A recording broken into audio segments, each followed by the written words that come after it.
isinii hafan salphaatti akkamitti guyyoota 5 hanga 10 gidduutti fixuu akkaataa dandeessan isinitti hima. Kana jechuun guyyaatti chaaptarii 3 chaaptarii 4 guyyaa tokkotti fixuu dandeessu. Maal gochuu qabu isin jalqaba chaaptariiwwan gaaffii intiraansii baay'inaan keessaa dhufan addaan baasuu. Edda chaaptaroota sana addaan baastanii booda immoo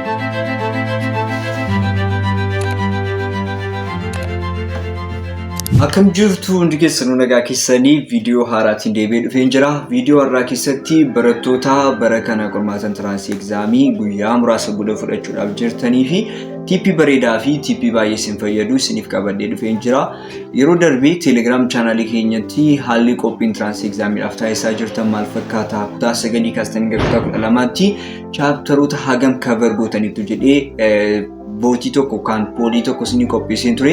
Vootii sana keessatti parsantii 50 ol kan taatan walakkaa ol kavar akka gootan, akkasumas immoo naannoo parsantii 23 kan taatan immoo reefa akka jalqabdan, akkasumas parsantii 17 kan ta'u immoo hunda kavar akka gootan natti naaf ibsitanii turtan jechuudha.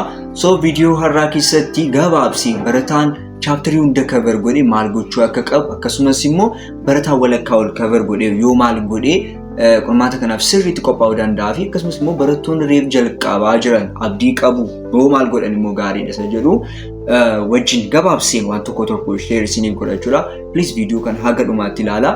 Akkasumas immoo viidiyoon kun namoota baay'ee bira kan qabuu fi viidiyoo kana like godhaa, commentis barreessaa, akkasumas immoo yoo isinii danda'ama hiriyoota keessaniif share gochuun dagatinaa isinii jedha. Kallattiidhaan gara viidiyoo keenyaatti darbu.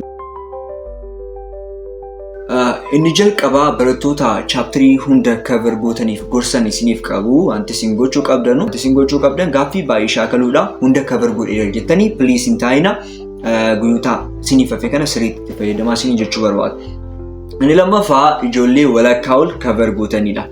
Gorsiin ani isiniif qabu ijoollee walakkaa ol kavar gootanii still chaaptaroonni isinii hafan jiranuu chaaptaroota isinii hafan salphaatti akkamitti guyyoota 5 hanga 10 gidduutti fixuu akkaataa dandeessan isinitti hima.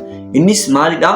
AI fayyadamuudhaan yookaan immoo ChatGPT, Gemini, DeepSeek fayyadamuudhaan chaaptaroota isinii hafe salphaatti kavar gochuu dandeessu jechuudha. Yeroo baay'ee ChatGPT, Gemini, DeepSeek kan fayyadamu assignmentii hojii manaa qormaata irraa hojjechuu qofaaf garuu faayidaan isaanii kanarra kan darbedha jechuudha. Especially ChatGPT fi DeepSeek caalaa kan application baay'ee recommend isin godhu Gemini.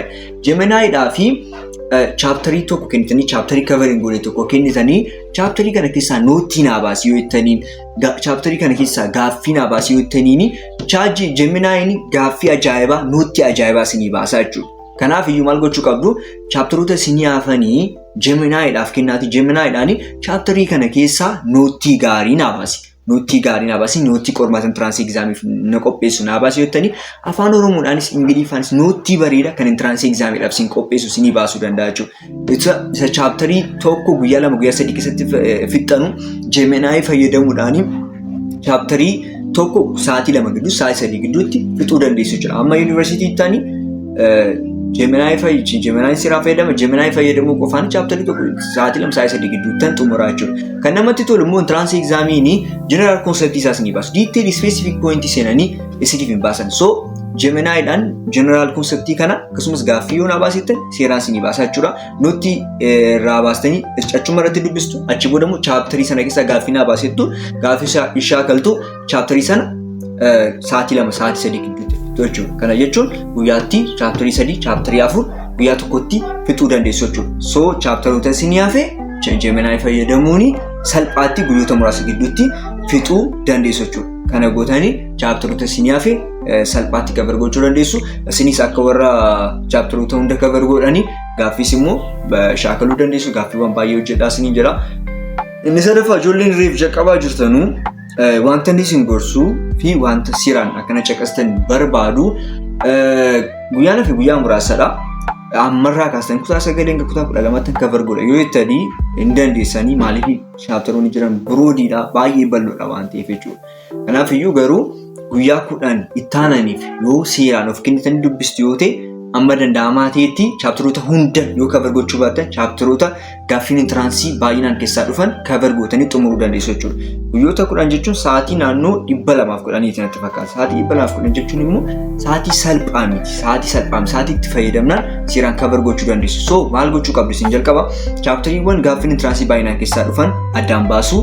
edda chapteroota sana addaan baastanii booda immoo kallattiidhaan gara Gemini dhaqxanii chapterii sana Gemini'dhaaf kennitanii Gemini'n nootii bareedaa akka isinii baasu taasistu jechuudha. Nootii erga isinii baasee booda immoo nootii sana erga sammuutti qabatanii booda Gemini'n waan immoo gaaffii entrance examidhaaf nu qopheessu naa baaseettuuni gaaffii sana immoo Gemini'n irratti shaakaltu jechuudha. So bifa kanaatiin entrance examiif guyyoota 10-15 gidduutti seeraan qophaa'uu dandeessu jechuudha. Ijoollee reef jalqabaa jirtan jechuudha. Kana booda jalqabuudhaaf kan yaadan guyyoota 10-15tti gaaffiiwwan entrance examii baay'inaan chapteroota keessaa ba'an addaan baasaa.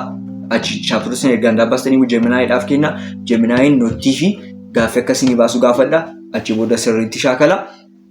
Sana booda entrance examidhaaf salphaatti qophaa'uu dandeessu jechuudha. Ijoollee 300 ol fiduu dadhabdan carraa remedial join gochuu argachuu dandeessu jechuudha. So warreen kana hojiirra oolchitanii entrance examiif sirriitti qophaa'uu dandeessu. Akkaataatti immoo Gemini gaaffii gaafattan Gemini nootii bareedaa akkasii baasuu fi promptii akkaataatti barreessitan Telegram channel koorra promptii ajaa'ibaa barreessee isiniifan ka'a. So Telegram channel keenya join godhaa ilaadaa tuub jedha. Achirratti odeeffannoowwan garaagaraa ministeerri barnootaa kan baasu achirratti waan share isinii godhuu fi Telegram channel keenya irratti wal agarru hunda keessaniif carraan gaarii nawwaa viidiyoo tanatti immoo topic irratti isiniif hojjedhuu fi gaaffii qabdan komentii irra naa kaa'aa. Aga xumuraatti waan wajjin turtaniif galatooma.